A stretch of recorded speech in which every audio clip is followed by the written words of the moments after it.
अस्सलाम वालेकुम, मैं हूं रिजवान अशरफ।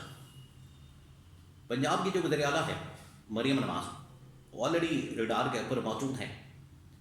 ऑलरेडी उनके स्कैंडल सामने आ रहे हैं, कभी जहाज़ का स्कैंडल, कभी आटे का स्कैंडल, कभी गंदम का स्कैंडल, कभी सोलर प्लेट्स का स्कैंडल, कभी प्रॉपर्टी ओनरशिप के नाम के ऊपर ऑर्डिनेंस और उसकी आड़ में ज़मीनों पर कब्जे। तो पंजाब की वजारत आला तो ख़तरे में पड़ी हुई है, वज़ीर आला पंजाब तो ख़तरे में पड़ी हुई है।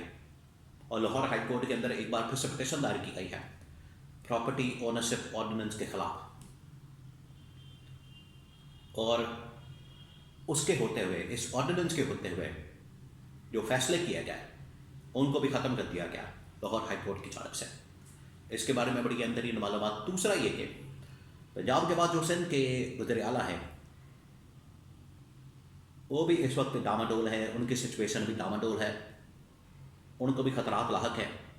और पीपल्स पार्टी की जानब से एक तो है कि चले बाहर से ख़तरात हैं, चैलेंजेस हैं, कोई और जमात पार्टी जाना चाहती है। ये जो सिंध का चीफ मिनिस्टर है, सिंध का वज़ीर आला है, ये अपनी ही पार्टी के इख्तलाफात का शिकार है। आसिफ अली जरदारी क्यों मुराद अली शाह को हटाना चाहते हैं और एक नया वज़ीर आला लाना चाहते हैं, वो कौन है, इसके बारे में भी बहुत अहम तरीन मालूमात मेरे पास मौजूद हैं, वो आपके साथ में शेयर करता हूँ। पहले मैं थोड़ी सी पंजाब की बात कर लूँ। पंजाब की वज़ीर आला मरीम नवाज के मतलब, उनकी जहाज़ के मतलब, उनका जहाज़ का जो स्कैंडल है वो इस वक्त पाकिस्तान के बाद पूरी दुनिया के अंदर आ गया है और पूरी दुनिया का मीडिया उसके ऊपर बात कर रहा है। पूरी दुनिया के मीडिया की जानब से उनके ऊपर बात की जा रही है और ये बेशर्मी की, हरधर्मी की मिसाल बन के बैठे और अजीब व गरीब किस्म की जानब से, अजीब व गरीब किस्म की इनकी जानब से लॉजिक दी जाती है, इनकी जानब से मंतक दी जाती है, अजीब व गरीब इनकी जानब से बातें की जाती हैं। डिफेंड भी नहीं कर पा इस मामले को। लाहौर हाई कोर्ट के अंदर दरखास्तें आई और प्रॉपर्टी ओनरशिप के नाम के ऊपर जो इन लोगों ने कब्जे किए, जो इन लोगों की जानब से फैसला किया गया, जो इन्होंने मुख्तलिफ जगहों के ऊपर कब्जा किया, उन तमाम के तमाम फैसलों को कलअदम करार दे दिया गया है लाहौर हाई कोर्ट की जानब से। और लाहौर हाई कोर्ट का ये फैसला इस बात का सबूत है कि ये जो प्रॉपर्टी ओनरशिप बिल है, ऑर्डिनेंस है, इसको बढ़ा दिया गया, फारिग कर दिया गया। और नंबर 2, आगे पंजाब की वज़ीर आला की नाअहली नज़र आ रही है इसी ऑर्डिनेंस की वजह से। अब आ जाए चीफ मिनिस्टर सिंध के ऊपर। ये पंजाब की जो सूरत हाल, इनके scandals, property ownership bill, ordinance, इसके ऊपर लाहौर हाई कोर्ट का फैसला वो आपके सामने मौजूद है। अब जो सिंध के चीफ मिनिस्टर हैं, जो सिंध के वज़ीर आला हैं मुराद अली शाह, उनके ऊपर भी खतरे की तलवार लटक रही है और रवायत से नहीं, अंदर से, अंदर इख्तलाफात जो है वो बड़े संगीन हो चुके हैं। एक पार्टी के अंदर आसिफ अली जरदारी की जानिब से मुराद अली शाह की क्लास की गई है, उनको जो कहा गया है उससे ऐसा लगता है कि हटाने का प्रोग्राम है चीफ मिनिस्टर सिंध को। ऑलरेडी एमक्यूएम की जानिब से हमले हो रहे हैं पीपल्स पार्टी के ऊपर और सिंध के हवाले से, कराची के हवाले से बड़े फैसले आगे आने वाले दिनों में, ईद के बाद 28वीं तरमीम और ये तमाम चीज़ें मुतवक्के हैं। लेकिन अंदर भी इनके खिचड़ी पक रही है, वो है आसिफ अली जरदारी मुराद अली शाह को हर सूरत में हटाना चाहते हैं, जबकि मुराद अली शाह को जो सपोर्ट हासिल है वो बिलावल की है। बिलावल मुराद अली शाह को सपोर्ट करते हैं, जिसकी वजह से मुराद अली शाह चीफ मिनिस्टर हैं सिंध के पिछले काफ़ी अरसे से, टाइम से। जबकि आसिफ अली जरदारी शजील इनाम मेमन को वज़ीर आला सिंध बनाना चाहते हैं और ये आज की डिमांड नहीं है, आज की ये फरमाइश नहीं है, बल्कि 2024 के इंतखाबात के बाद ही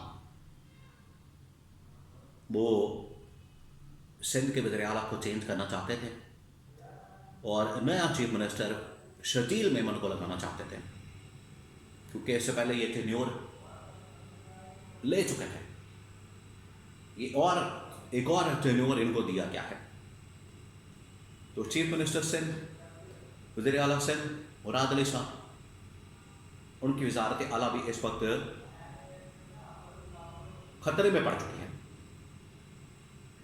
और ये बिल्कुल नज़र आ रहा है कि सिंध के अंदर किसी वक्त भी तब्दीली आ सकती है, क्योंकि एक तरफ बिलावल मौजूद है, बिलावल जरदारी, और दूसरी जानिब आसिफ जरदारी मौजूद है। दोनों बाप बेटा इस मामले के ऊपर आमने सामने हैं, एक पेज पे नहीं है। दोनों के दरमियान इख्तलाफात हैं, दोनों के दरमियान लड़ाई है और इनकी सेटलमेंट नहीं हो पा रही, जिसकी वजह से ये इशारा सिग्नल आया है आसिफ जरदारी की जानिब से कि चीफ मिनिस्टर सिंध, वज़ीर आला सिंध मुराद अली शाह को हटाया जाए, और ये आने वाले दिनों में फैसला हो सकता है। तो ये जो इनकी सूबाई हुकूमतें हैं पंजाब के अंदर, सिंध के अंदर, बलूचिस्तान के अंदर, ये तमाम की तमाम स्टेक पर लगी हुई हैं। अभी हामिद मीर की जानिब से तमाम सूबाई हुकूमतों का जायज़ा लिया गया और पूरा एक एनालिसिस लोगों के सामने, अवाम के सामने, अपने टीवी टॉक शो के अंदर प्रेजेंट किया गया। उसके अंदर उन्होंने बताया कि जो पंजाब की परफॉर्मेंस है, सिंध की परफॉर्मेंस है, बलूचिस्तान की परफॉर्मेंस है, बदतरीन किस्म की परफॉर्मेंस है। उसके मुकाबले में जो खैबर पख्तूनख्वा की परफॉर्मेंस है बड़ी ज़बरदस्त है और वो लीडिंग पोजीशन में है। करप्शन भी कंट्रोल में है, गवर्नेंस भी बेहतर है और अवामी प्रोजेक्ट्स के ऊपर भी काम हो रहा है खैबर पख्तूनख्वा के अंदर।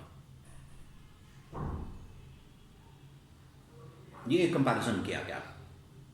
तो अगर इसको सामने रख के बात की जाए, इसको मद्देनज़र रखते हुए बात की जाए, तो पंजाब के अंदर भी तब्दीली अब नागुज़ीर हो चुकी है। इसी तरह से सिंध के अंदर जो इनकी आपस की लड़ाई है वो सामने आई है।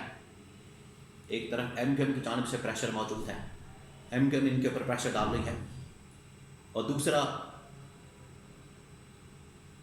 अंदर भी पीपल्स पार्टी के इख्तलाफात हैं इसी चीफ मिनिस्टर की पोस्ट को लेकर, ओहदे को लेकर, और ये तब्दीली किसी वक्त भी आ सकती है।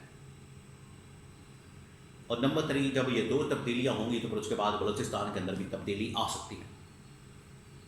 तो ये है इनकी जो सूबाई हुकूमतें हैं, इनकी टोटल औकात।